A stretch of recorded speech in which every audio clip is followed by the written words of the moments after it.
At heto na naman nga, namangka na naman ang tita nyo pabalik sa katotohanan. Charot, pabalik sa Antipolo, 3:30. Andiyan na tayo.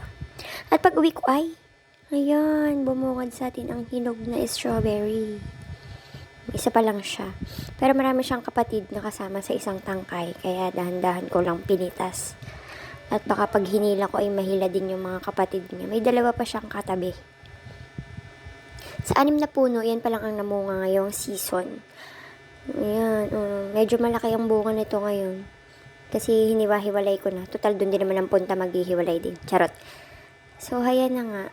Dahan-dahan lang ang pagkurot. Hindi ko kasi nagunting. Bakit ba hindi ko ginunting?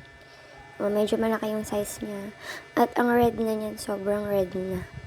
Yun yung mga kapatid niya. One there. And one there. Wonder. Yan, 6 na puno na po yan. At madali lang silang kumapal. Kaya lang medyo matagal silang mamunga. At ito na